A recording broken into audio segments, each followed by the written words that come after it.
Arafat kunining fazilati to'g'risida. Savol. Assalomu alaykum. Arafat kuni yaqinlashib qoldi. Bu kunning qanday alohidaliklari bor? Biz ulardan qanday foydalanishimiz kerak? Javob. Va alaykum assalom va rahmatullohi va barakatuh. Barliq hamd sanolar Janobi Allohga bo'lsin. Durud va salomlar payg'ambarimizga, u zotning oila tavobatlariga, ashablariga va u zotga toki qiyomatgacha ergashganlarga bo'lsin. Arafat kuni Alloh taolo ulug' kitobida uning bilan qasam qilgan, uni nurg'un fazilatlar bilan sharaflantirgan, Alloh taolo dinimizni kamoliga yetkazgan, bizga ne'matini tamomlagan, islom dinini bizning dinimiz bo'lishga tanlagan, bandalariga fazl marhamatini yog'diradigan, duolarni ijobat qiladigan, gunohlarni mag'firat qiladigan, Alloh taolo bandalariga yaqinlashadigan, ular bilan farishtalar oldida faxrlanadigan, shayton va uning lashkarlarini xor qiladigan, butun dunyodan kelgan hojilar iymon va aqida rishtasi asosida bir joyda to'planib, yagona bir Allohga yelinadigan, qulluq izhor qiladigan ulug' bir kundir. Bu kundagi mag'firat va ilohiy in'omlar Arafat tag'ida to'planganlarga xos bo'lmasdan, butun dunyodagi musulmonlar bu kunda Allohga toat, qulluq izhor qilish va fazl marhamatini tilashni bilsa, bu ulug' kundagi barakatdan mahrum qolmaydi. Bu kunning ulug'ligi u kunning ismiga, u kunni turadigan joyda elib biladigan katta amal ibodatlarga munosabatli bo'lg'achqa, biz oldi bilan bu kunning nima uchun Arafat kuni deb atalganligi ustida to'xtalaylik. Arafat tonish degan ma'noda bo'lib, ma'rifat va irfon kalimalari bilan bir yiltizdan turlanadi. Arafat Makkadan 22 kilometr, Minadan 10 kilometr, Muzdalifadan 6 kilometr yiroqlikdagi bir tuzlanlikning nomidir. U tuzlanlikda Rahmat tag'i deb atalgan bir tog' bor. Hojilar Qurban hayitining arpasida mushu tuzlanlikda turmasa haj qilgan bo'lmaydi. Hojilar turadigan bu kun shu sababdan Arafat kuni deb atalgan.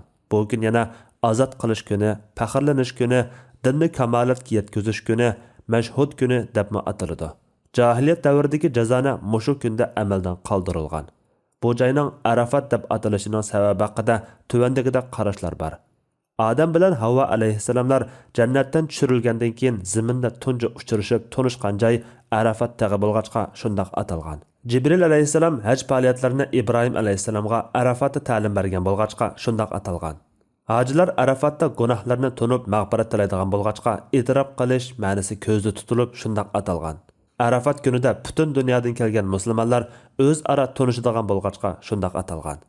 Arafat kunining alohidaliklarini ko'rsatadigan oyat va hadislar.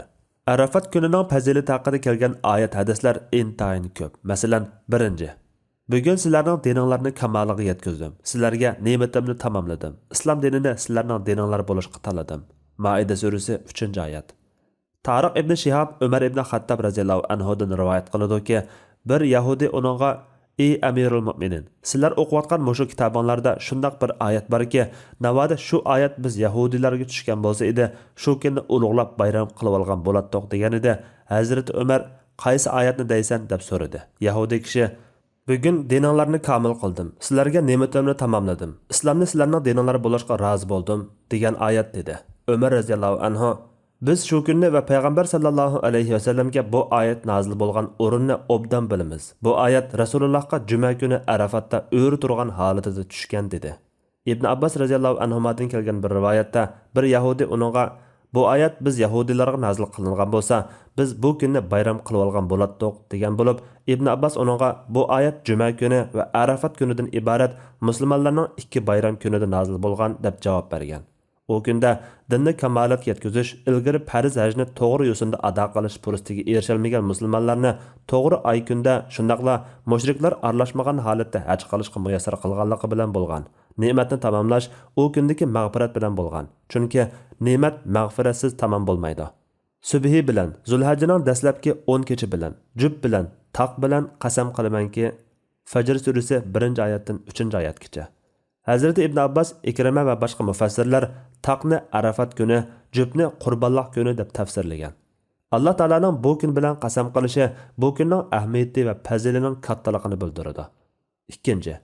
Burishliq osmon bilan, va'da qilingan kun bilan, shohid kun bilan, mashhud kun bilan qasam qilamanki.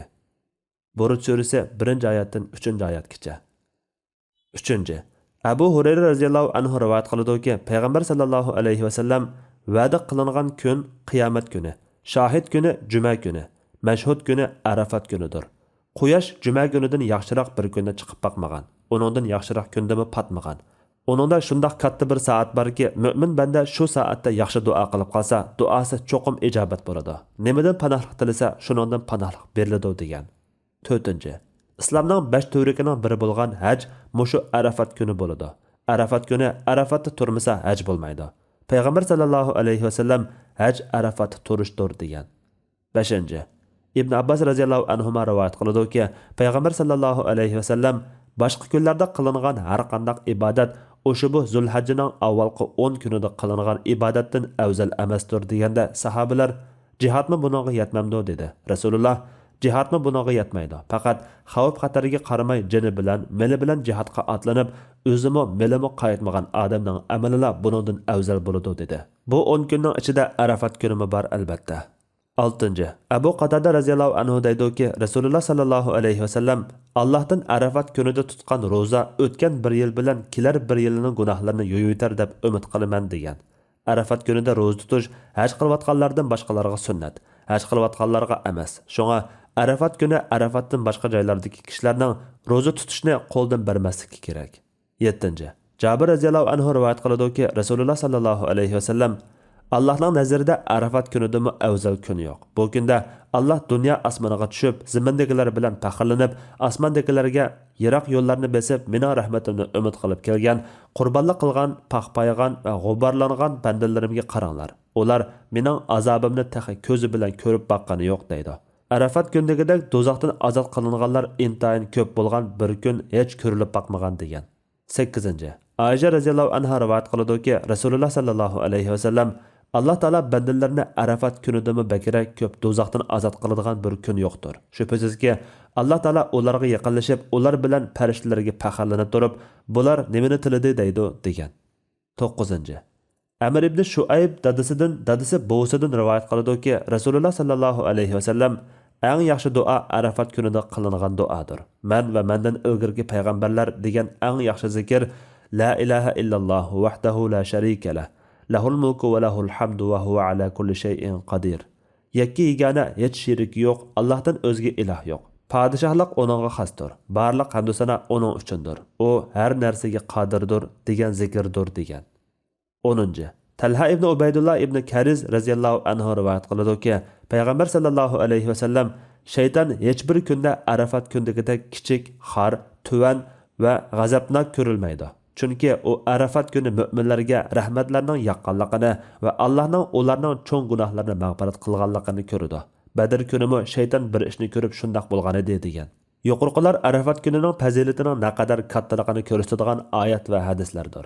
Bu kunda yuqorqi hadisda kelgan yakki yegana hech sheriki yo'q, Allohdan o'zga iloh yo'q, padişahlık onunğa xasdır, barlıq hamdu sana onun üçündür, o her narsaga qodirdir degan zikrdan boshqa alohida biror duo yoki zikr yo'q. Qur'on va hadisda kelgan duolarni qilsaqmi, xarig'imizcha tilsakmi bo'ladi. Imom Navaviy rahmatullohi alayh yuqorqi hadisda kelgan yakki yegana hech sheriki yo'q, Allohdan o'zga iloh yo'q, padişahlık onunğa xasdır, barlıq hamdu sana onun üçündür, o her narsaga qodirdir degan zikrni bayon qilgandan keyin bu kunda nima ish qilish kerakligi haqida mundaq deydi. Mushu zikr va duoni ko'p qilishi mustahab bo'ladi. Buningda qattiq tirishadi. Chunki bu kun duo uchun bir yil ichidagi eng afzal kundir. Hajning asosli turiki va nishonimi mushu kundir. Bu sababdan bu kunda zikr, duo va Qur'on tilovatiga butun kuchi bilan tirishish lozim. Duo qilganda turli duolarni, zikr qilganda turli zikrlarni qilib, o'zi uchun duo qilishi, hamma joyda zikr qilib turishi, yolg'iz holatidami duo qilishi, to'plashibmi duo qilishi, duoni o'ziga, ota-onasiga, ustozlarga, birodarlarga, do'st yaranlarga, suyumli kishilarga, o'ziga yaxshilik qilganlarga va jami musulmonlarga qilsin. Bu ishlarda beparvolik qilishdan hazar aylasin. Chunki boshqa kunning o'rnini to'ldirib olgan bo'lsa-mu, bu kunning o'rnini to'ldirib olish mumkin bo'lmaydi. Duo qilganda qopiyalashtirishga kuchab ketmasin. Chunki undaq qilish diqqatni tortib, Alloh taologa yelinish, dili sunuqliq, xushu, yalvorish va chorasizlik tuyg'usini yo'qotib qo'ydi.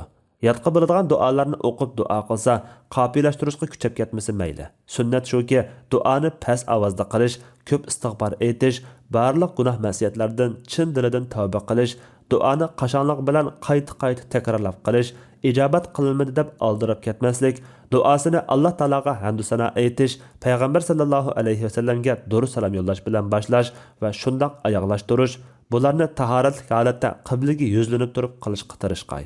Bir hadisda kelishicha, payg'ambar sallallohu alayhi vasallam Arafatga yetib keldi va jamoatga imom bo'lib peshin namozini o'qidi. Peshindan keyin Bilal yana takbir aytdi. Asr namozini o'qidi. U ikki namozning oraliqida hech qanday namoz o'qimadi. Ondan tugisiga minib turmoqchi bo'lgan yerga keldi va tugisining biqinini yo'g'on qo'ramtoshga yaqin akilib, piyodalar yo'liga oldini qilib qiblaga yuzlandi va kun patqucha shu yerda turdi. Boshqa bir hadisda kelishicha, payg'ambar sallallohu alayhi vasallam Arafatda ikki qo'lini ko'tarib duo qildi. Tugisi engishivdi, cho'lviri qo'lidan tushib ketdi. Payg'ambar sallallohu alayhi vasallam cho'lvirini bir qo'li bilan elib, yana bir qo'lini ko'targuncha turdi. Xulosa, bu ulug' va xosiyatli kunda duo va zikrda tirishchanlik ko'rsatish payg'ambar sallallohu alayhi vasallamning sunnati bo'lg'achqa, biz kunlik mashg'ulotlarimizni muvofiq o'rinlashtirib qo'yib, bu kunda taat ibodatlarni ko'p qilish bilan birga ro'za tutish, sahardan oqshomgacha hech bo'lmasa asrdan kun patqichi bo'lsa-mu duo, zikr, tövbe istig'for bilan Allohga iltijo qilishimiz, beshimizga kelgan kulfat va zulmdan qutulishimizga, do'zaxdan ozod qilinishimizga, umuman o'zimizga, oilamizga, ota-onalarimizga, qavm jamoatimizga va millatimizga, bo'libmi kofirlarning qo'lida qiynalayotgan vatandagi xish-aqriba, do'st birodarlarimizga xolis ko'p duo qilishimiz to'limi zarurdir. Allah eng to'g'risini bilguchidir. Fatvoda Doktor Abdul Aziz rahmatulloh.